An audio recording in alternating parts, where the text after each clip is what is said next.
part of changing the course of one of the saddest stories in human history and making it into a story of great hope.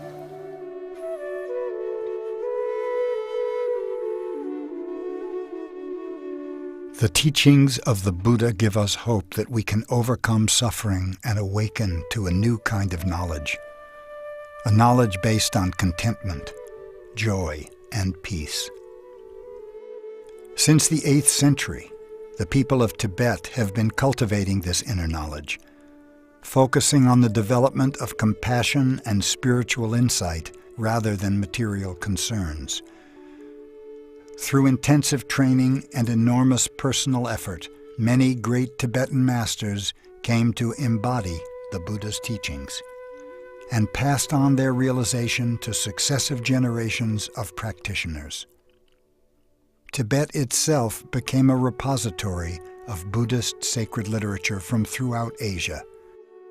Countless great works were produced, offering insight into how to live a meaningful and compassionate life. During the Cultural Revolution of the 1960s and 1970s, occupying forces in Tibet altered this way of life forever. Around 6,000 monasteries were destroyed in Tibet, and only about 12 were left standing. And just to get a sense of the scale of destruction, we can imagine that every university, every school, every church in America, in our country, would be destroyed. With the death or imprisonment of great spiritual teachers and a universal ban on the expression of religious devotion, the complete erasure of Tibet's culture, language, and spiritual tradition seemed imminent. Some Tibetans undertook the dangerous journey over the Himalayas to escape into exile in India, often bringing with them nothing more than the clothes on their backs and a few precious texts. Tibetan refugees remain scattered throughout the subcontinent today, subsisting under difficult conditions with minimal resources. Now the aging generation of refugees faces an imposing question.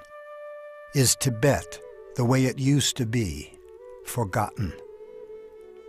Sometimes it can be difficult to see a glimmer of hope when it is right in front of us.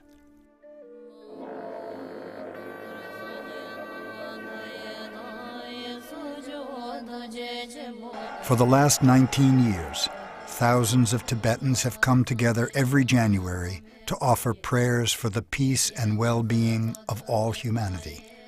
The World Peace Ceremony, founded in 1989 by the Tibetan Lama Tartang Tulku, is held in Bodh Gaya, India, at the very site of the Buddha's enlightenment over 2,500 years ago. The ceremony in Bodh Gaya continues the tradition of holding a great prayer festival each winter to renew a sense of community and to reaffirm positive intentions for the coming year. This is an incredibly important and historic ceremony. Now every year there are about 10,000 monks and nuns who come from all over India and Bhutan and Nepal.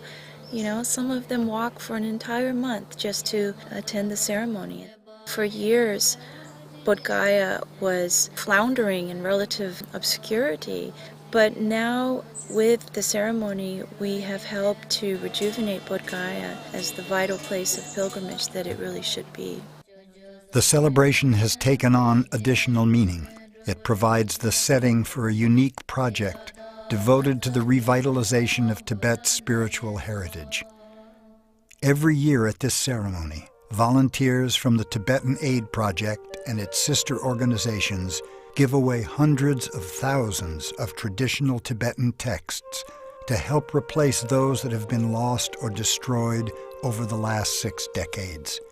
Selected by Tartang Tulku, these texts provide a link for continued transmission of traditional courses of study and practice to the next generation of Tibetan-speaking students throughout the Himalayan region. This is their birthright. We can't go back in time and reverse what happened in Tibet, But what we can do is focus on the production of these texts, in which lies the unique heart of Tibet's identity. We've given away over 2 million sacred texts. This constitutes the largest free distribution of books in recorded history. And we're not a large international organization, we're not vastly funded, but we are a small, non-profit, 100% volunteer-based organization that has been surprisingly very effective. And we are headed by a former refugee himself, who's my father. The enthusiasm and gratitude with which young Tibetans receive these texts are overwhelming. The availability of these Tibetan language books and the opportunity to participate in these ceremonies have enabled the children and grandchildren of refugees to connect with the heart of the Tibet they've never seen. So in Tibet, it was not common for students to have large personal collections of books, but what we've been doing is giving away books every year to both individual students as well as their institutions, the monasteries. We've calculated that if somebody came every year for the past 19 years, they would have amassed about 385 texts. We are the largest provider of Tibetan sacred texts in exile. So we're helping to guide the curriculum of study for an entire generation of practitioners, allowing both nuns and monks to have equal access to these sacred teachings. There is a kind of democratizing effect in the distribution, a removal or a easing of the gender bias. So that's very satisfying. In the West, the production of these texts has also planted seeds of wisdom. Hundreds of volunteers have dedicated their time and efforts to this cause, preparing over 2.2 million texts with no direct material benefits in return. Through the practice of selfless generosity, the volunteers themselves benefit as much as the recipients do. There's something magical in something freely given so that one can truly receive. When you participate in this process at the World Peace Ceremony, it is as if you are standing in the midst of the entire stream of Tibet's incredibly ancient, important, sacred, and also very endangered culture moving forward and out into the world. The message of these texts is peaceful, subtle, poetic, and profound. The world can ill afford to lose contact with these teachings of hope and compassion, which have the ability to provide an open and healing perspective on the human condition in difficult times. Without the possibility of authentic transmission from teacher to student, the true meanings of these teachings may be lost forever. The urgency of the project is clear. Although its ancient lineages still face many challenges, Tibet has not been forgotten.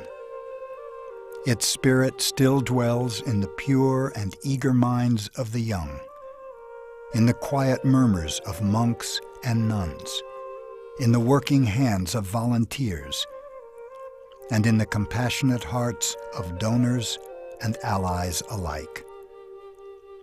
From all of us at the Tibetan Aid Project, thank you for your vital support of our mission.